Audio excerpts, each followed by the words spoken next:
let's take a slight detour and talk about the circumstances that led to your second incarceration. So, and then we'll go through not only how you got there, what happened, but also as well, I suppose, the lessons that could be learned from such a an incident. But what was the incident that led to you being eventually incarcerated for 22 years? Okay, so the incident that led, we're going to have to take it back slightly, a bit back. So initially I done 5 years. So from 13 to 18, I was convicted for the amputation of the young person's thumb in 95. But because it was such a sensitive case, that's why it took so long. So I was convicted at 15. During that time,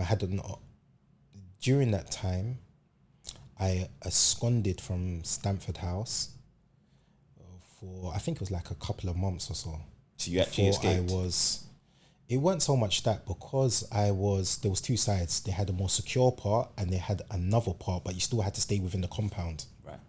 I pulled away, I absconded.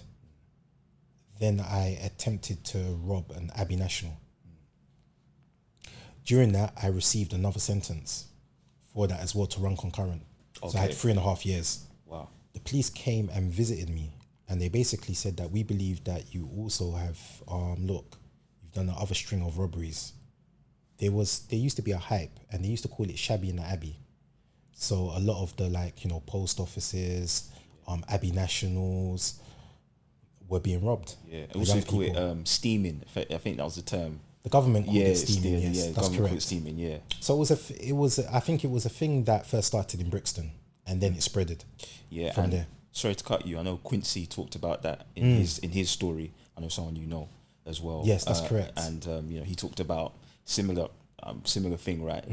That back in the days, that was something that was very, very well. That was something that was happening a lot. So no, definitely, they were the foundation. So there's no denying that. Like Brixton. And then from there, from my understanding, from there it kind of spreaded, and then obviously, people's desire for material things. So this is what actually happened.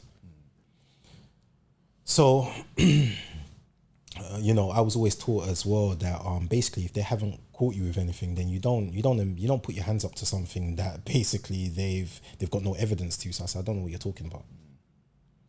So now let's fast forward it. Being released, I'm out. Now I'm trying to rebuild my life, but to be fair, not really, because I still have this kind of immature mentality. I haven't really learned anything, because you have to understand the dynamics in prison at that time as well. It was like a baby fight club.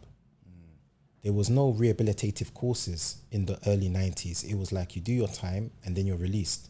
You push back out into society. So as soon as I came out as well, I developed an appetite for blood. I was still continuing, but the whole dynamics have changed now. There's young men are not playing by the same rules anymore.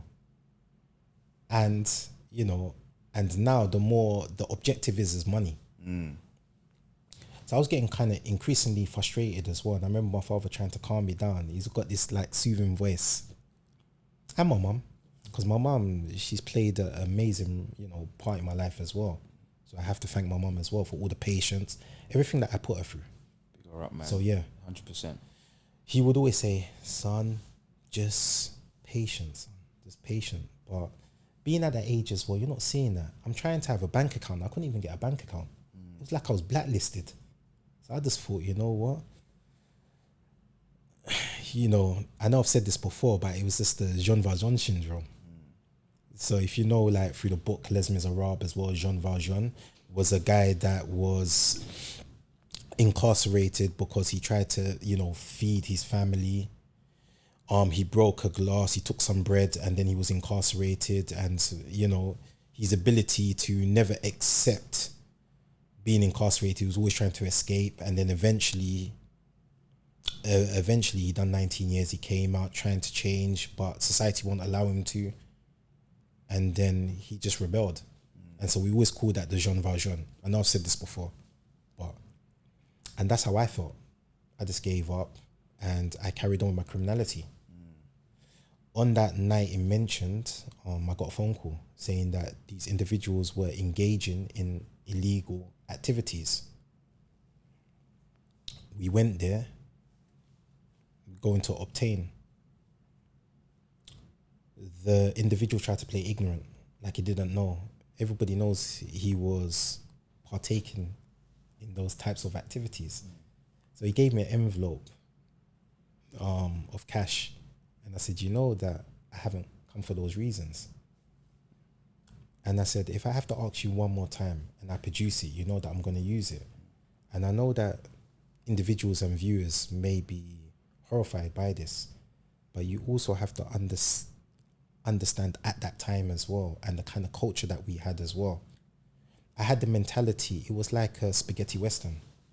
I did have that kind of mentality as well that, well, they're not really innocent. They're involved in what I'm involved in, so they deserve everything that comes with it. So, unfortunately, I produced my weapon and I shot both of them. After a few days, initially the police went to the person that I was with at the time. They went to his house. They arrested, a young lady, which was my friend's sister. And then after a few days, I handed myself in. And yeah, I exonerated everybody and I accepted it because I understood that I was responsible for this. And many people were actually suffering the backlash. There's a couple of things I want to touch on, and I feel it's a wider perspective, right? And so the first thing I want to talk about is you mentioned we, which means that you was with someone when you committed this crime. Yeah, that's correct. What happened to that person? Did they get incarcerated in the end? No, they didn't. Okay. And in terms of, and the reason why I say it's a wider perspective is because a lot of people, when they do these crimes with friends or people they deem friends, in the end, there's betrayal that happens. 101%. And in your case, and I know you're a humble person, and I know you're someone who takes accountability, but there was an element of betrayal. 100%. And can you talk about, I suppose, how that made you feel? It was heart-rending because obviously I grew up with this person. So I didn't expect it. And especially when you've seen the documents and everything else as well, to say that, wait there, is this the person that I've actually grown up with? I've actually broken bread with? This person has been to my mother's house. We've known each other. And the thing was as well, that upset me so much as well, that this person went only finished with me. He tried to indicate family members and everything else as well. That became very heart-rending because he didn't want to be incarcerated. I totally understand that I shot the individuals. I take full responsibility. But you didn't need to say and do. That's what I felt at the time. But funny enough, years later, I came to really thank this person because this person has actually saved my life. This person has made me become the person I am today. Little did he know. I know he had different ulterior motives. That's not for me to worry about what he was thinking. He has to live with that burden. But I understand that when you engage in these types of activities as well, there's always a price to pay. And we need to also understand this. It's poetic justice. Absolutely. And look, let's be super clear. In street terms, that's called a snitch, right? And that's one of the worst things you could be labeled in street terms. For that person to do that, as I said, it must have broke your heart because, as you said, that's someone that goes your family and you grew up with. It's a stool pigeon, but I realized that the rules have changed as well because people were actually, I realized that society has changed, and it was something that Napoleon said as well. He said that he who survives is the one that adapts. So we're not saying that you engage with what they're also doing, no way. That's just not for me. And so some people might say that, oh, but you haven't changed then. So if you're saying that you wouldn't snitch, and I'm telling people now I would never snitch, and I'll tell you the reasons why I'll say this. If you go into a workplace now, they call it a different name. They call it whistleblower. Nobody likes whistleblowers. It's exactly the same. Whether whistleblowers, you want to call it stool pigeon, nobody likes that. And you then have to ask yourself as well, why is that person doing that in the first place? So is he doing it for the betterment of human beings, or he really feels that's wrong, or is he doing it to save himself? And 9 times out of 10, with these types of individuals, they're doing it for ulterior motives. It's for their own, as you know already, self-preservation. It's not for the benefit of the world, or they really felt that it was bad. So yeah, with this with this individual, it was a sad day, but it also opened my eyes. And not only that as well, we live in times now where that people are not interested in that. They don't care, because what their philosophy is as well now is, which is quite frightening and alarming, is that, well, he never done it to me. So this is the kind of mentality. So they're eliminating each other. So this is not something to glorify. It's I always say this, it's a dirty business. It's nasty. Don't get involved in it already. It's filthy. It's crabs in the barrel. When one tries to climb out, the other's dragging back down again. Yeah, man. And just going back to the wider perspective, right? I feel like a lot of young people these days are quite ignorant to the fact that when they're in a situation like that, most people want to preserve themselves. And, that's why they go ahead and, snitch and do what they need to do in order to preserve themselves. In your case, because you handed yourself in and took accountability for the crime, did that in any way help your sentence in terms of what you initially got? No, it didn't. I was actually ignorant to this whole process.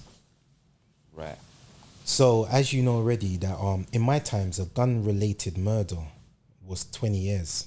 And you have to take into consideration that thank God that both of the gentlemen didn't pass away. Also, they were flagged up to the police already. So there's 2 things. They never died. They were also flagged up. They were more, remember, we're fledglings because we're young. These are established hardened criminals. Allegedly. Let's say allegedly. Of course, allegedly. And it's supposed to, I handed myself in. As what you said, accountability. I took all that. No, they never. What they done was they incorporated this system, which I was totally unaware of the time. And it was in this country. I know the Americans used to do 3 strikes and you're out. They tried to do one better, 2 strikes and you're out. And it came about, I think it was roughly about 97. Was that in line with Trident coming into play as well? That's correct. Yeah. Yes. Yeah. Because there was a lot of gun-related murders. Yeah. But Sorry to cut you off. I just want to give people, the viewers, an understanding of the era that you was in at that time. At this time, it was at this moment in time when we hear deaths, and unfortunately, it's knife crime, right? But in your era, it was guns. That's correct. It was guns. So people were having altercations or having conflicts, and the first port of call was gunplay. So just to give the viewers an understanding of the government's perspective in terms of why Trident came into play, because there was, as you know, there was a lot of gun incidents happening at that time. Definitely. And so it was so what they basically done, they gave me 7, I've received 7 years, but 7 years with a life with a 7 years recommendation. So what does that mean? So does that mean that in your head you're coming home in 7 years? That's what I thought. Okay. So was I mistaken? Because when you actually look at it, it says 99 years. They say the minimal term that you're supposed to serve is 7 years. Wow. And at the time, did you understand that? No, I didn't. Okay. Because I was very naive as well. When I thought 7 years, I'm gonna be okay. But what the problem was as well, a major problem is how they justified that. So initially, what they told me was because I had a violent offence already, it was then justifiable in order to give me this life sentence. But then the ruling states that because I was a minor, it shouldn't, and it was before the ruling came out, which was 97. I committed my crime before 97 and I was a minor. Then they told me that it's with serious crimes as well, it can be the judge's discretion. And this is where that I got the, but how can I articulate this? I think later on in years as well, I understood as well that it was the perception, the preconceived ideas that they had about me that gave me that life sentence. They accused me, they believed that I'd done a string of shootings and got away with it. So this was their way of then saying that, okay, we're going to hold you longer than 7. And I'm going to be honest, at that time as well, I was actually thinking as well that I will be out when I'm 27. I'm just going to continue. I had no intentions of changing. So I'm going to be honest. Yeah. And so, okay, 7 years, you've been sentenced, you enter prison. What was the first prison they sent you to? So I went back to young offenders. Okay. And again, I had that same mentality. It was a mentality like, well, nobody could tell me anything outside, so you're definitely not going to tell me anything inside. So it was a bad cocktail. It was a bad combination because as soon as somebody said anything, then situations will occur. So I was ready to, I'm going to be honest, disconnect anybody's 36 points. And that's the way that I was looking at it at that time. Of course, now looking back, obviously, it's embarrassing. It was totally mind-boggling that I could even, looking back, thinking that, really? Was I really thinking on those kind of levels and those kind of terms? But sometimes you need to be hardened in order to survive in the type of environment that we came from as well. As we were saying, yeah. And especially, I've always said this to individuals as well. It's kind of different as well. You look at other communities. I'll give you an example. Other communities, if you look at their bosses, it seems like everybody falls in line. But with our community, there's always somebody ready to take that spot. There's always somebody to knock you off that perch. Crabs in the bucket. We are, of course, we're tenacious. We are very strong people. We are very hard-headed people. So this is why I say there's so much potential in prison as well, because a lot of these individuals that I've encountered are leaders. So imagine if you can lead a group of very ignorant and very violent and aggressive young men. What could you do? What could you do in business terms? What could you build? It's amazing. So yeah, obviously I was in Feltham. I had at the time as well, I had 9 cousins there as well. They had their co-defendants. At that time as well, with Trident, with all these other operations, a lot of individuals from where we live and around the surrounding areas were all going in. Scooped up, yeah. So it was kind of like a big party. You're not really understanding the magnitude of it. Not until everybody starts getting sentenced. But you're just, you're listening to latest gossip, who's in now and what's going on. And eventually I was moved. Obviously, my behavior was this. So you talk about your behavior, like I'm assuming it was fights every day. Well, maybe not every day, but you was fighting a lot. Yeah. Like in a setting like prison, and it may sound like a stupid question, but what can lead to fights? Like what type of things were you fighting over? It could be anything. It could be something so minute as who you looking at. This is how ridiculous it is. It could be where you from? There's a combination of things, because you have to also understand the nature of incarceration as well. That yes, there is there is a fair chunk of innocent people that are in prison, and unfortunately they are innocent. But let's be honest, some of the individuals that are in prison, they're in prison for a reason. They are at that particular moment in time damage young and old women and men. So their mindset is totally different. So you have to find ways of navigating around it, so you don't become victims to sometimes their stupidity. And how do you do this? And it's about, again, we'll go back to the beginning. It's understanding your environment, understanding yourself, understanding the person that you're dealing with. So these were the attributes that I had to incorporate within my own psyche in order to navigate safely around all those things. But at that time, obviously, I was of the same mind frame. So I would just clash. I wanted to prove my worth. Were you ever scared at any point? Of course, we all go through, as what I said before. I've been a hero, I've been a coward, and I've been a villain. I've been all three of those things. So of course, but I feel that my sense of justice has override everything. I need to prove that point.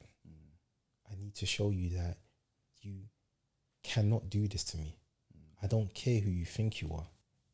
So fast forward a bit in terms of you know, doing some years, and let's say, because one of the interesting things I've seen, and I know you've been in some other podcasts as well, but just going back to religion, you said you only learned how to pray in your early 20s. Yeah. How did that come about? It was a big thing. Again, let's go back to the early 90s as well. A lot of the communities were separated. So what I found as well, especially when I came out from my first sentence, that you sometimes step into certain mosques, and you know, those that are supposed to, they call themselves your brothers, were looking at you like to say, what are you doing here? Who are you? And it was kind of very demoralizing at one stage as well. And again, sense of justice. You know, you put your foot to prayer, because as we pray, ankle and shoulder together, they're moving away. And, you know, it's just one of those questions like, so what, do you think I have a disease or something? What is your, you know, what are you thinking? So obviously, then I just continued to do what I was doing, because still being young, still not really understanding, you know, certain, how can I say this? Certain cultures. So yeah, it was a difficult time until I met a brother that was just totally different. And he wasn't even of the same nationality as me. But I used to just love the way that how he navigated through the system, just how he spoke to people. And I said, yeah, that's how I would like to be. Just the way that he was. Like there was a situation once as well. We were at the dinner queue, and that's another situation that could end up in fights where somebody pushes in. Yeah. And so the person pushed in, and I was angry. I was just ready to go into angry mode. Yeah. And he said, brother, he was always so soft spoken as well. He said, brother, no problem. Like, no, all it means is that he's more hungry than us. And he just diffused the whole situation. That's all it means. He's more hungry than us. Let him go. We're still going to get the food. We're not going to lose out on anything. And he was one of the only individuals as well that I felt that you were actually jealous when you saw someone else talking to him. You just wanted his company. He's just such a nice person. But he was a very tough person as well. But he never showed that side. He didn't need to. He knew himself. I just love the way that he carried himself, the way that he articulated himself. You believed in every word. And even the respect that the officers had. See, it was kind of different, because when I was there, they were they were cautious of me because they understood the potential if I got angry, what I could do. But with him, they actually respected him. There's a difference. And I saw that. And it was just such a beauty to see. And I said, I wanted to be like that. Well, I said another life-changing moment for you, and 101%. something that's really served you well moving forward. And so the negative of going to prison, on the flip side, a positive thing has come out of it in terms of meeting that brother first of all, but also as well really embedding yourself into religion. So for sure. I want to talk about your relationship with, because we've talked about this word, the system, right? We've talked about it a lot. You were introduced into the system at 13 years old, a very young age, and then now you're, I'm not going to mention your age, but you're please, by all means. Said you're in your 40s. Yeah, that's correct. And so let's talk about the system, right? And I suppose the first question is, how has your understanding of the system developed as you've been in it? Because the system, as we know it, is very different to how you may see it, considering you've been incarcerated for a long period of time. So let me rephrase that question. Firstly, what is the system from your perspective? Okay. So I can articulate to you how I saw the system, how I see the system then, and how I see the system now. Now, taking it back 20 plus years ago, at that time, a lot of the officers that were in control of you could say the prison system, were ex-army officers. So they had a kind of regimented mentality. So things like tucking in your shirt, walking, even if you're in the yard, you walk around a certain way. If you don't, they'll try to instruct you to, no, you must walk this way. So they had that kind of mentality. If they had this kind of bands of brother, so one for all and all for one. So if you put your hand on one of them, then surely there's going to be repercussions. So they ruled with an iron fist. And we understood this. So we understood that if you engaged with them in any kind of violent altercation, then it would have to be as severe, because you knew that what was going to happen next, what was to come, because they're not going to let that go. It was a thing like, I would describe it as your hair, and we don't want you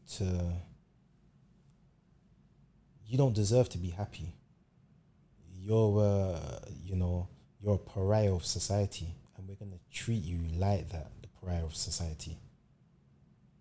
Of course, there were some good officers, but it was overshadowed because there were so many that was just against. They will complain for anything. Even if we had extra time out, they'll be like, but why should they? They don't deserve that. And I can understand that some general public, members of the public may have these views as well. But you're forgetting as well that a lot of these individuals are not doing life sentences. So one day they're going to go back out into society. So if you keep them angry, and we know that this doesn't work. How do we know this? We know that in the 19th century, the Victorian era, we know that they used to have a system where this is where the name derived from, screws, because they used to screw you in. So we know, like when they say screw you in, screw your door in. So we know that they used to have a system where the concept that they use, lock you away and throw away the key. And they knew that once these guys were released, they were barbaric in their ways, because they knew that, well, if I'm going to go back, I'm going to make sure I go back, I'm going to go down with a bang. So we know that this doesn't work. And as much as you try to ostracize yourself away from the problem, or stick your head in the sand hoping that the problem is going to go away, as soon as it emerges, the problem is still there. So it's finding a productive way. And how do you find that productive way? And it weren't working, because now you're dealing with young, hardened kids that have been traumatized due to the experiences that they've actually had. So by you doing that, you're just reinforcing their kind of mentality that society doesn't care. Nobody cares about us. So why should we care about anyone else? They weren't understanding this concept. So in my times, it was just a crazy clash to something has to give. Nowadays, I think it's changed in the sense of I've not really seen too much of what I will call the type of savage beatings that you would actually receive because there's cameras everywhere, but they even play around with that as well. So for example, let's say that if you have the muftis, so we call them muftis. So these are officers that are trained in PPE. So they would wear the helmets, the shields. They will basically come in. Now, what they will do is they will have the cameraman from behind the shields. So he'll be giving them that. So audio, it seems like, could you stop moving? Don't move. And they will rush in. But the person's not moving. But the cameraman, it's not showing that. Because why? He's behind them. And he has to. So they can say, well, he moved. And that's the reasons why we jumped him. That's the reasons why we caused injuries. And then the reality of the situation is that was their opportunity of just actually giving you a beating. So these were sometimes the methods and basically the tactics that they would basically use, irrespectively, whether it's caught on film. And it was just like, it's a world that, let's be honest, is a taboo world. Nobody wants to talk about it. You know, what's so kind of sad as well, that they talk about, oh, you know, our officers are being injured. And look, there is. I'm not going to put down every single officer. There were some very good officers. Mr. Fadojo, Mr. Jones, AD, AG. These are very remarkable officers and they should be given higher positions and roles because they really care. They really want to make changes. But I'm saying that what I've also encountered as well was very, very hostile. And one of the things that I've always said, and that's why I went to work closely with different organizations as well, was that this accountability. They are destroying people with a swivel of a pen. And it was something that Mauti Song actually said as well when I used to read him. So Chairman Mao, he said the most dangerous animal in the jungle is the paper tiger.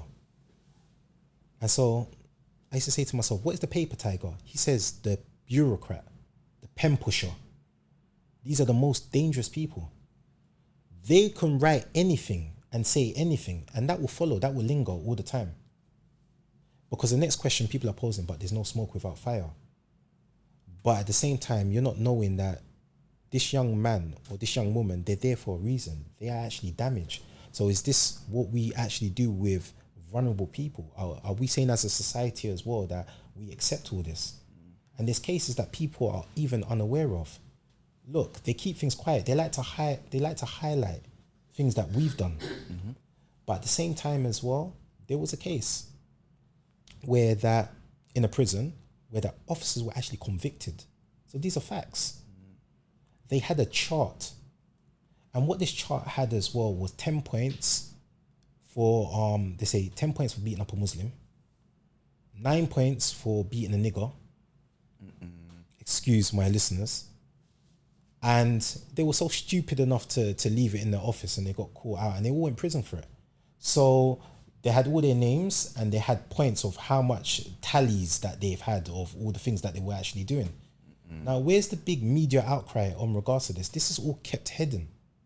So what I'm actually saying is, well, that individuals are actually suffering as well. I'm not trying to say that, well, we are perfect. Of course not. I've always expressed to you my failures as well, but you have to understand that I was young at the time and I was a man that was conditioned to behave a certain way. Yeah, and that's crazy, man. That's crazy. Would you say, but so what it sounds like you're saying as well is that prisons were actually being targeted for these savage beatings that they were getting. Is that something you experienced? Did you feel at times that you was solely being targeted by officers and 100%. I think on my road to redemption, I think that's where the problem's really magnified, because they call it getting their pound of flesh. So for everything that you've done previously, now we're gonna get you when you really want to go home. So a lot of it was report writings saying that I was one of the leaders of the Muslim boy gangs in prison. I was connected to the Taliban. wow. I was looking to organize underground cells and commit atrocities in the streets of Britain, which had a damaging effect. It turned my life upside down and my family's lives upside down. Again, paper tiger. There was no evidence of this. And again, we're saying that, where's the accountability? There was no accountability at all. People were just saying that, yeah, but you know, it's... And I said, no, it's not. It's totally unacceptable. I said that it feels like this. So remember in the 17th and 18th century, there was a phase that was going on, and many women were being killed because they were classified as being witches. So look at the scenario that they were in, which is very sad. If they sank to the bottom, so they'll dip them in water. If they sank to the bottom and they stayed there, that means they drowned, so they're dead. They were exonerated. If they floated and they were still alive, they'll be burnt at the stake. And that's how I felt.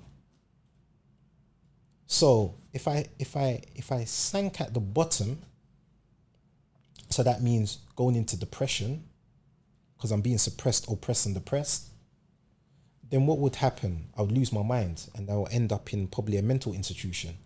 But then I risen. So what happened was more kind of levels of character assassination. And I actually call it the, it's weird. I was thinking about this. The 3 ins, we call it. So initially, how did they start? They start initially by saying that you're an insurgent. So being an insurgent is a rebel. Then they say what you're doing is insurrection. That means rebellion. And then what they say after that insurrection, that it's insurmountable. Because now that you're causing rebellion, it's insurmountable. So that means that it's, you know, it's so great. It's just, it cannot be accepted. And so that's why I always call it the 3 ins. And that's how I lived my life for many years. Always accusations. They tried to really isolate me. Even whilst I left, I know we're going to discuss about this, solitary confinement, I still had to exclude myself. So I always felt alone because I was actually scared to interact with somebody just in case that they said that, yeah, we heard him say something else. And I like to thank, and this is why I said that I'm going to be a voice for these brothers, because they all protected me. It's so crazy. Even when there was 2 non-Muslims who were going to fight and so forth, they will give me the heads up and say, look, just go behind your door. We know they're going to probably conjure up something about you. And I'll thank them for that and go behind my door.